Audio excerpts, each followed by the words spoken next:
name is Tzvi Lebetkin, the rabbi from another planet. Please like, share, and subscribe, and ring that little bell. Ring the little bell so you're notified when new videos drop. So this has to be the dumbest thing The Guardian has ever published, and it's The Guardian, so it's got a lot of very stiff competition. Okay, this is just an aside. When I said it was very stiff, I have to suppress a giggle, which made me giggle. True, that's 100% true. It's so embarrassing. That's just who I am. What can I tell you? What can I tell you, baby? Anyway, this has to be the dumbest article from, the most insular Twitter bubble verse that ever existed. Somebody, the fashion guru of The Guardian, wrote a ranking of the Doctor Who's costumes and literally got everything wrong. Right, just got everything wrong. Sylvester McCoy came out as number one. Not the Sylvester McCoy from the Paul McGann movie where he looked pretty good, but in the crappy question mark sweater. And I know we liked the question mark sweater at the time. We were kids. Then we're looking back on it. It's like it's just a bit embarrassing. Okay, I like Sylvester McCoy as well. I don't think the question mark sweater really worked for his Doctor. But, that was the pinnacle of Doctor Who design. Jodie Whittaker, with her absolutely awful costume, was also near the top. I mean, okay, whatever, baby. If you're insane and you can publish for The Guardian, I guess this is what happens, right? Okay, this is what happens. So please enjoy this little curio. Can I ask you to like, share, and subscribe? That'd be fantastic. If you want to be super nice to me, head over to Rumble, subscribe to me there. Rumble looks after me a lot better than YouTube. YouTube, oh, I would like to see you go down in flames. Yes, I would like to see. I would like to see you Anheuser-Busch. Okay, yes, that would be great. That would be fan-freaking-tastic. But while they're still here, until they're gone, hit the subscribe button here. Like, share, all those things are good. Comment, let me know what you think. Again, this really staggers the imagination. It genuinely does. How anybody came up with this list is, I don't know. I think this is a matter of scientific study that we could go over for many, many years. The video's only about 10 minutes. I don't know. So maybe not many years. I don't know. But it's worth a look at. It's worth a look at. Like, share, subscribe, comment. Look in the video links. You can find me everywhere on YouTube, Twitter, Rumble, Facebook, Instagram. Follow me everywhere, baby, and your life will be so much better for it. And Substack, my email newsletter. Fine! Now, this came from a live stream I did last night. I live stream every day. Come and hang out on a live stream. We take the piss and we have fun. So let me hand over to me from last night. Matt Smith. So they're saying Matt Smith is number 14. Really? They're ranking the top. Matt Smith looked pretty good. Matt Smith might be the most memorable costume in recent years.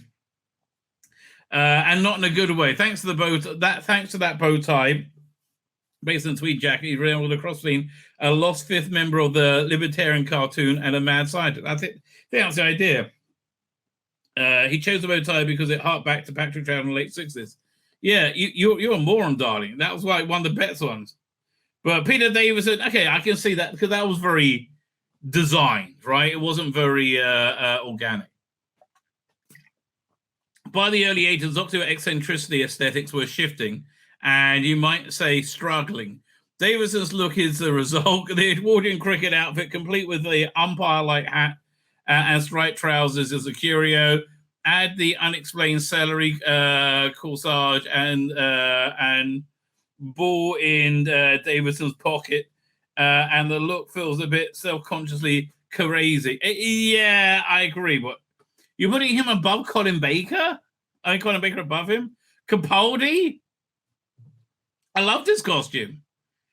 So it's like a vaguely medical look, the long frock coat and the waistcoat as worn by Victorian surgeons. Speaking about the costume that debuted in 2014, he's woven the future from the cloth of the past. Simple, stark, and back to basics. No frills, no scarves, no messing. Just 100% rebel Time Lord. Yes! That was the greatness of the Peter Capaldi's Doctor. But Paul McGann, his first outfit was awful. I don't know. I don't understand what this person is thinking.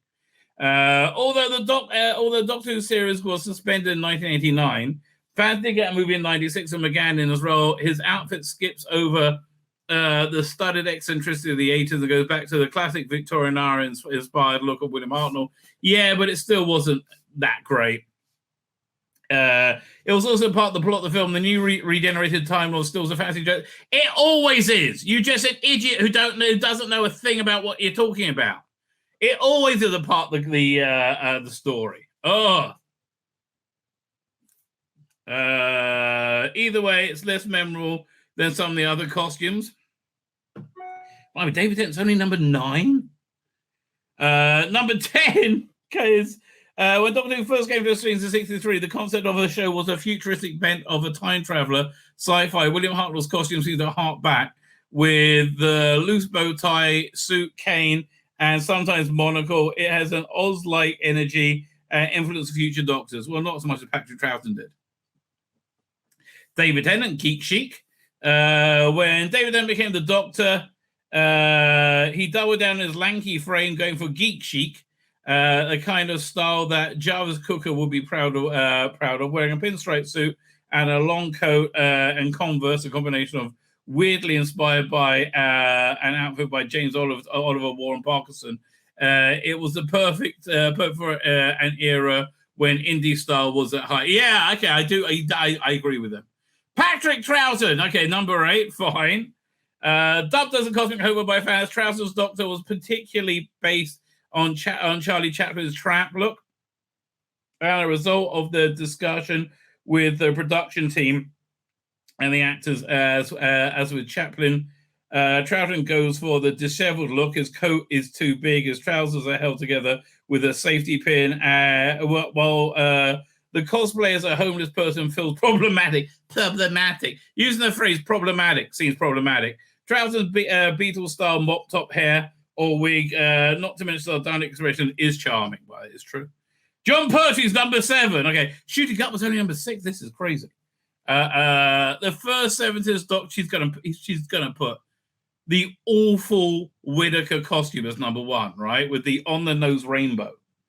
The first 70s Doctor Pertwee adopted a look that was appropriately peak maximalism. I've never heard that. The style dominated the decade rather than a concept carefully developed by a costume designer. It was originally found in the actor's closet. For the 69 photo shoot before his first series, Pertwee wore a velvet frills and a bow tie, an image that stuck. More than 50 years later, it still gets top marks. It does indeed. Shooting Up were look. Well, how's he number 6? And you put Colin Baker above him, his awful costume? This is insane. This is literally insane. The time travel of Doctor Who immediately is evidenced in the fashion of the upcoming 2024 series. Judging by the image release of Shooting Up, where his companion Millie Gibson, the two wear outfits that send them way back to the 1960s. And look, they do look good. They do look good, right? This is like I want to see. Gatwer striped back double-breasted suit, sideburns, and neat afro have the feel of James Brown in the latter part of the decade, or even some blaxploitation movies from the 70s. For the present day, Gatwer's brown check suit is lifted by an orange jumper or a scarf-like leather long coat, a color that nods to Colin Baker's Rainbow Factory below, without going OTT. Speaking of going OTT, Colin Baker. Okay, Jodie Whittaker. They put Jodie Whittaker above all these other people. You are having a laugh, darling. You are having a laugh. If Baker was keen on the somber costume, that he was overruled. Well, yeah, he did want a dark costume actually. Instead, he wore what was they described an explosion at a rainbow factory. Yes, okay. So she's doing well because he's all rainbow, and that's probably all this person thinks about, including a frock coat, patchwork with colours and print, and often a cat pin on the lapel. Fans sent them, and he claimed to have worn every single one. If the purists of the show find the outfit distracting, it's very fashionable, fashion-friendly patchwork is signing of a trend in 2023. Well, I guess you wait long enough, anything comes into style, right? Other than this, right? She's literally listing the worst costumes at the point, right? Right at the top of the list. Because she's bloody crazy. because she can't get over it. Oh my God, these morons. The first female doctor, Jodie, she never mentioned it, has an immediately appealing costume. It's appalling, not appealing. It's appalling, but it serves a zoom-in approach. If the stripes across a t-shirt, not the colors of Tom Baker's scarf. No, the stripes across a t-shirt to say she's down with the LGBTQ, mainly the T, right? That's what it's for. You lying cunt. Really? God, I mean, you don't think that we don't all see through your insane lies, right? Don't move scarf. The culottes and braces come from an image Whitaker found online. What, Mook the Orc? A model wearing overalls in a 1980 issue of Sass saying, I love the androgyny of it. You know, first time the Doctor's a woman. Maybe you want to explore that. No. Let's make the Doctor a woman and then not make her a woman. Other night touches include the violet lining inside her coat and nod to the colours of the suffragettes. Oh, fuck off. And the colours purposely contrast the neutral shades worn by her companions. It was shit. It was the shittiest costume ever, played by the shittiest actress ever to play the role. Right? It just shit. Who's number one then? Okay, it's too weird. Sylvester McCoy's number one. That makes no sense. Christopher Eccleston. He's from Object of this minimalist court.